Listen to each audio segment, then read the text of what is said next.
번째 주일 예배입니다. 각 가정에서 드리는 예배이지만 우리의 경건함은 조금 더 흐트러짐이 없으면 좋겠고, 특별히 우리 건물로서의 교회가 아니라 우리 한 몸으로서 형제 자매된 사람으로서의 교회가 더욱더 분명히 느껴지고 세워지는 귀한 주일이 되기를 간절히 축복합니다. 지난주에 우리는 고난을 바라보는 성도의 자세는 어때야 되는가에 대한 말씀을 살펴보았습니다. 성도에게 고난은 그냥 꽉 막힌 어디로 갈지 모르는 동굴이 아니라 하나님과 동행하여 저 멀리 출구가 보이는 터널을 향해서 우리가 성큼성큼 나아가고 있는 시험이다라는 의미로 지난주 말씀을 살펴보았습니다. 언제 누구에게든 고난은 반드시 찾아오게 마련입니다. 언제 어디에서나 또 예기치 못한 어려움을 우리가 마주할 때가 있는 것이죠. 그런 어려움들을 만날 때마다 우리는 이런저런 해결책들을 마련하게 됩니다. 돈으로 해결할지, 인맥으로 해결할지, 우리가 가진 어떤 달란트들로 이 문제를 뛰어넘을지 우리는 고심에 빠지게 된다는 것이죠. 그런데 성도에게 정작 가장 중요한 해결책은 믿음이다라고 하는 주제로 오늘 말씀을 함께 살펴보겠습니다. 지난주 말씀에서 예수님이 성령에 이끌리어 마귀에게 시험을 받으셨다라고 하는 내용을 살펴보았습니다. 성령과 동행할 때에 예수님이 당하신 그 시험은 더 이상 시험거리가 아니라 그것을 통하여 성숙과 성장으로 나아가는 중요한 통로가 된다라고 하는 것이죠. 여기서 중요한 것은 성령께서 성도들과 동행하신다고 하는 믿음, 그러므로 성도가 고난과 어려움을 뚫어낼 수 있는 그 힘은 믿음으로부터 말미암는다, 믿음으로부터 근거한다라는 것을 우리가 기억하여야 하겠습니다. 믿음이 없을 때에, 하나님께서 나와 함께 하신다는 믿음이 없을 때에 사람은 스스로 믿을 만한 거리들을 찾아내게 됩니다. 출애굽기 32장 1절 말씀, 우리 준비된 말씀 좀 띄워주시면 출애굽기 32장 1절 말씀 한번 읽어보겠습니다. 시작. 백성이 모세가 산에서 내려옴이 더딤을 보고 모여 백성이 아론에게 이르러 말하되 일어나라, 우리를 위하여 우리를 인도할 신을 만들라. 이 모세 곧 우리를 애굽 땅에서 인도하여 낸 사람은 어찌 되었는지 알지 못함이니라. 아멘. 하나님께서 모세를 부르셔서 언약의 말씀을 주고 계신데, 십계명을 주고 회막을 짓는 방법들을 이야기해 주시는데, 이렇게 주시는 이유는 하나님이 이스라엘 백성들 속에 들어가서 이제 너희와 함께 하겠다라고 하는 회막에 대한 약속을 주시는 것입니다.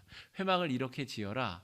회막을 왜 짓냐면 하나님이 이스라엘 백성들과 함께 하기 위하여, 함께 하시겠다라고 언약을 주는 과정, 그 40일 동안 이스라엘 백성들은 금송아지를 만드는 것이죠. 자신들이 믿고 따를 만한 어떤 대상을, 눈에 보이는 대상을 만들어내는 존재가 연약함을 가진 인간들이다 하는 것이죠. 그러니까 하나님이 우리와 동행하신다는 믿음이 바로 서지 못할 때에 사람들은 우상을 만들어내어 그 우상을 숭배함으로 두려움을, 고난을 이겨내려 하는 속성을 지니고 있다 하는 것입니다. 그러므로 고난과 어려움이 닥쳐올 때에 우리가 우상을 만들어내고 우리가 믿고 의지할 만한 것들을 찾아내고 있다면 당장 그 행위를 멈춰야 됩니다.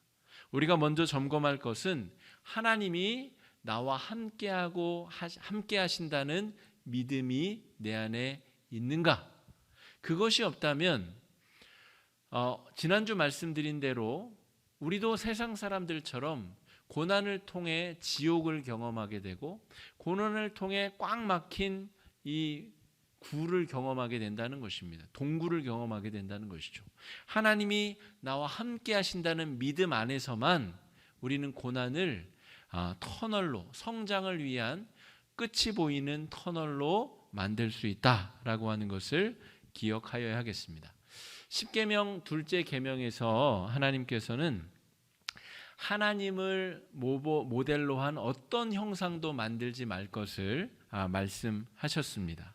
그 이야기는 무슨 말이냐면 하나님과 우리 사이의 그 믿음이라는 관계 형성에는 그 어떤 다른 물질이나 다른 형상들이 필요가 없다라고 하는 것을 말합니다.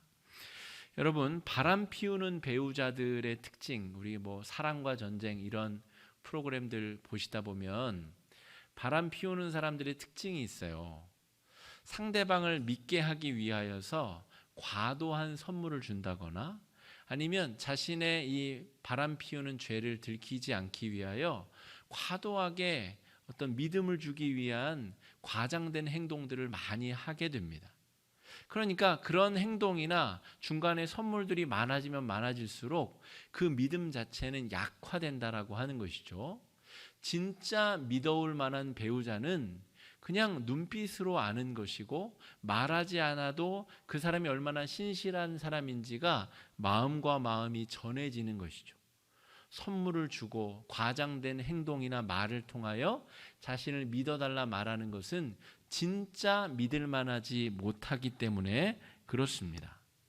여러분, 그런 의미에서 기독교는 믿음의 종교입니다. 믿음 위에 세워진 종교이고 하나님께서 나를 사랑하시고 하나님이 나와 동행하신다고 하는 믿음, 그 믿음 위에 기독교는 세워져 있습니다. 우리 성도님들이 지금 각 가정에서 따로따로 예배를 드리고 있으나 우리가 한 교회라고 하는 정체성에 대한 믿음이 흔들리지 않는다면 장소가 멀리 떨어져 다른 방법으로 예배를 드리고 있다고 하여도 우리의 교회됨은 흔들리지 아니하는 것이죠. 어제 그제 우리 김영순 권사님 어머니 장례 예식을 우리 정말 꼭 가야 되는 교역자들과 장로님 이렇게 몇 분이 다녀왔습니다. 위로해드리고 권면해드리고 또 같이 예배를 드리면서 우리가 하나님을 믿는다는 것의 소중함, 중요한 의미를 다시 한번 깨닫게 되었습니다. 고인께서 세례도 받으시고 신앙생활 하다가 돌아가셨는데 그 어르신이 이제 영원한 안식이 있는 하나님의 품에 안겨 있다는 것은 그냥 관념상의 믿음이 아니라는 것이죠. 그분이 하나님과 동행함으로 이제는 영원한 안식 가운데 있고 우리도 생을 마감할 때에 천국에서 고인을 만나게 된다라고 하는 믿음은 그냥 관념으로만 있는 믿음이 아니라 우리 마음 중심에 핵심적으로 자리 잡고 있는 믿음이어야 한다는 것입니다. 여러분, 요 몇 년 사이에 우리는 눈에 보이지 아니하는 것에 대한 믿음이 커지는 경험들을 많이 하였습니다. 2011년 우리 동일본 대지진 후쿠시마 원전이 다 사고가 나면서 눈에 보이지 아니하는 방사능에 대한 존재, 그 두려움을 자각하게 되었죠.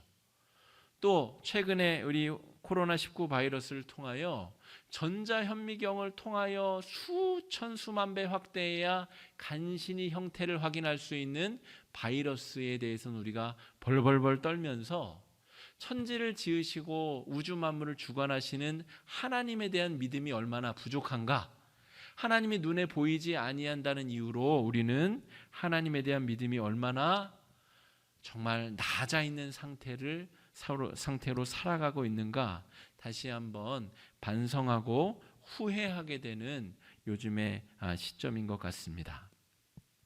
여러분, 세상 사람들도 믿음을 소중하게 여깁니다. 그렇죠? 신뢰관계를 소중하게 여겨요.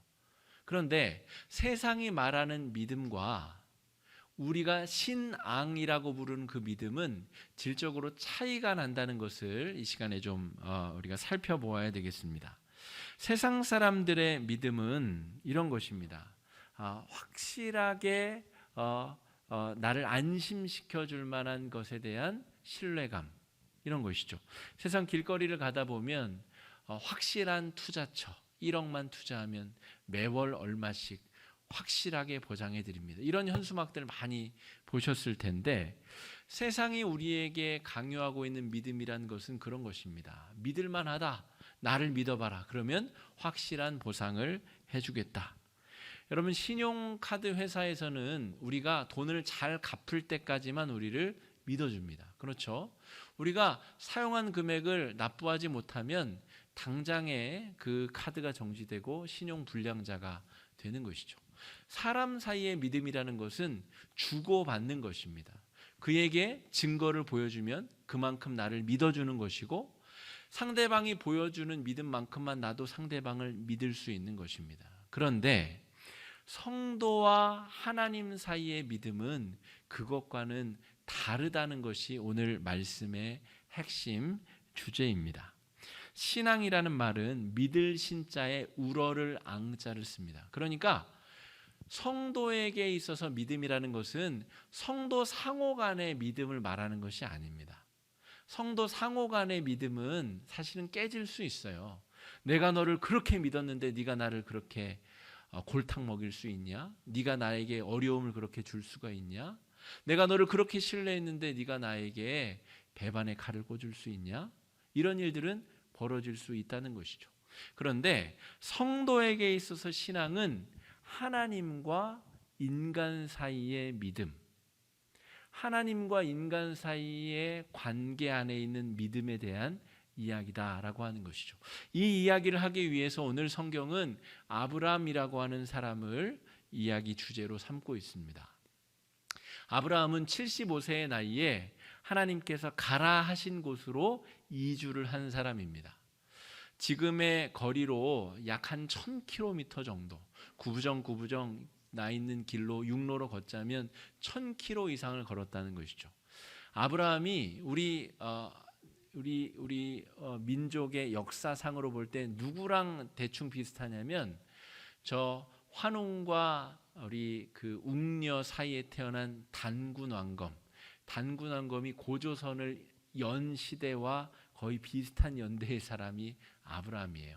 그러니까 여러분, 지금으로부터 4000여 년 전에 아무 믿을 것이 없이 그저 1000km나 떨어진, 1000km는 여기서 부산보다 더 가야, 부산 간만큼 더 가야 되는 거리죠.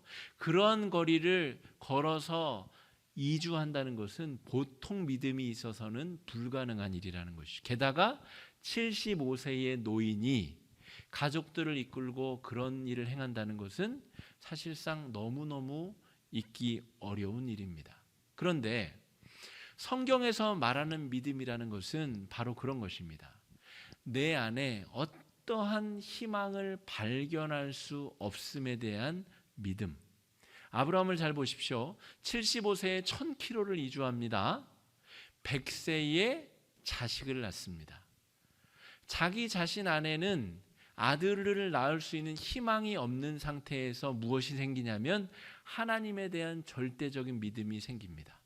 성경에서 말하는 믿음은 세상 사람들이 말하는 것처럼, 야, 내가 이 정도 할 테니까 너 이 정도 나 믿어줘. 내가 이 정도, 너 지금까지 내가 이렇게 했으니까 지금까지 한 것을 보고 또 이만큼 믿어줘. 주고받는 정도의 믿음이 아니라는 것이죠. 하나님이 우리에게 원하시는 믿음은 제 힘으로는, 제 능력으로는 아무것도 할 수가 없습니다라고 하는 자기 자신에 대한 절망이 하나님께 대한 희망으로 승화되는 것을 성경에서는 믿음이라고 부릅니다. 하나님께서 우리에게 요구하시는 믿음이 바로 그런 믿음이다라고 하는 것이죠. 하나님은 어떤 분이시냐면, 이스라엘 백성들이 끊임없이 하나님을 배반하고 거짓말하고 배반하고 끊임없이 배반하심에도 불구하고 하나님은 우리를 붙잡으신 분이십니다. 그러므로 여러분, 하나님과 인간 사이의 믿음은 주고받는 믿음이 아닙니다. 우리가 완전히 하나님 앞에 실망을 시켜드릴 때에도 하나님은 우리에게 자식을 보내셔서 우리를 대신하여 죽게 만드시는 분, 우리를 살리기 위하여 그분은 무슨 짓이라도 하실 수 있는 분, 그분에 대한 믿음이 우리 가운데 있느냐? 우리가 이 시간에 점검해야 될 우리의 믿음은 그런 하나님에 대한 확신, 믿음입니다. 그런 믿음이 있는 사람은 심지어 죽음이 우리 앞에 찾아온다 할지라도 천국 소망을 잃어버리지 아니할 사람들이다라고 하는 것이죠. 오늘 우리 발인 예배를 아침에 드리고 왔는데 우리 유족들에게 그러한 믿음을 설교하고 왔지만 한편으로는 그렇게 설교한 이 설교자의 마음에는 그러한 믿음이 있는가? 나에게는 철저한 자기 자신에 대한 절망 속에 꽃 피워지는 하나님에 대한 믿음이 있는가? 참으로 부끄러운 마음으로 오늘 말씀을 준비하였고 또한 담대한 마음으로 성도님들께 이 말씀을 나누고 있습니다. 여러분, 저에게 이런 믿음이 있어서 여러분에게 자랑하듯이 설교하는 것이 절대로 아닙니다. 오늘 이 믿음의 핵심은 자기 자신에 대한 절망 가운데 피어나는 믿음입니다. 그러므로 여러분, 설교자인 저도 저 자신에 대한 절망으로부터 이 믿음을 여러분에게 설교할 수 있는 것이죠. 여러분, 자기 자신에 대한 절망을 느끼셨다면 이 믿음이 피어날 수 있는 기본 전제 조건이 갖춰진 것입니다. 자기 자신에 대한 절망이 있어야 하나님의 전능하심에 대한 구원의 믿음이 싹틀 수 있다는 것을 여러분 믿으시기 바랍니다. 이 믿음으로부터 우리는 한 걸음 한 걸음 우리의 삶을 걸어나갈 수 있는 것이죠. 시편 23편에 우리가 사망의 음침한 골짜기를 걸을 때에도 해 받기를 두려워하지 아니하는 믿음이 바로 이 믿음입니다. 여러분, 75세의 노인을 향하여 하나님께서 야, 너 자신을 믿지 말고 나를 믿고 내가 원하는 곳으로, 내가 가라 하는 곳으로 너 한번 걸어가 보지 않겠냐? 아브라함이 잘한 것은 네, 거기서 그러겠다라고 말한 그것을 하나님이 의로 여기셨다. 야, 너 정말 너 자신을 믿지 않고 나를 믿고 이 길을 걸어가 보고자 하는구나. 그럼에도 불구하고 아브라함이 실수를 하죠. 86세에 이스마엘을 낳기 위하여 종 하갈과 잠자리를 하는 실수를 저지르죠. 자신의 방법으로 무언가를 해보려고 노력하다가 그것이 하나님의 방법이 아니라는 것을 깨닫게 되는 잘못을 범하죠. 하나님께서 100세, 인간적으로는 자식을 낳을 수 없는 그때 아내 사레가 90세 때 하나님이 아브라함과 사레에게 자식을 주신다는 것이죠. 우리 자신의 능력으로는 구원을 받을 수 없다라고 하는 철저한 절망 속에 하나님은 믿음이라고 하는 선물을 우리에게 주신다는 것을 깨달으시기 바랍니다. 이러한 믿음을 얻기 위하여 여러분 모든 것을 대가로 지불하실 수 있는 용기가 우리 안에 있어야 된다는 것이죠. 그러면 하나님께서 왜 아브라함을 부르셔서 아브라함에게 이런 믿음의 길을 걷도록 하시는가? 우리 창세기 2절 말씀 우리 준비가 되면 한번 좀 띄워 주십시오. 창세기 12장 2절 말씀 한번 읽어보겠습니다. 읽어보겠습니다. 시작. 내가 너로 큰 민족을 이루고 내게 복을 주어 내 이름을 창대하게 하리니 너는 복이 될지라. 하나님이 우리에게 믿음을 주신 이유는 복이 되게 하기 위함입니다. 복. 믿음 자체가 중요한 것이 아니고 믿음은 도구 수단이고 하나님이 우리에게 원하시는 것은 복을 만들고자 하는 것입니다. 여러분, 요 신천지를 비롯하여 우리 코로나 사태가 아주 폭증하게 되었죠. 또 계속해서 일반 시민들에게 이 감염병이 퍼지는 원인도 아마 이 신천지 교인들에게 있지 않나 방역당국은 그렇게 의심하고 있습니다. 여러분, 복이 된다고 하는 것은 이 세상에 하나님의 그 사랑을 깨닫게 만드는 존재가 복된 존재입니다. 남들은 다 망할 때 나만 돈 많이 버는 것이 복이 아니고 오늘 아브라함이 경험한 자신의 절망 가운데 하나님의 전능하심을 경험하도록 많은 사람들에게 증인이 되는 사람, 그 삶이 바로 복이다. 성경은 그렇게 정의하고 계시죠. 그 복된 사람을 하나님께서 보호하십니다. 아브라함이 애굽 땅에 내려가서 어려움을 당할 때도 하나님이 보호해 주시고 이 아브라함이 다른 땅을 전전하며 어려움을 당할 때도 보호해 주시고, 아브라함이 다른 민족과 전쟁을 할 때에도 보호해 주십니다. 하나님이 복된 사람을 철저하게 보호해 주시며 하나님의 살아계심이 이 사람을 통하여 증거로 드러나게 된다 하는 것이죠. 믿음을 가지고 믿음으로 살기 원하는 우리 성도님들의 삶이 아브라함처럼 복의 증거로 쓰임 받으실 수 있는 귀한 삶이 되시기를 축복합니다. 우리 성도님들 어디에 가셔서 무슨 일을 하시든 하나님이 함께 해주시는 사람, 하나님이 복된 사람으로 인쳐주심이 만민 가운데 드러나는 귀한 증거 증인이 되는 복된 인생들 되시기를 간절히 축복합니다.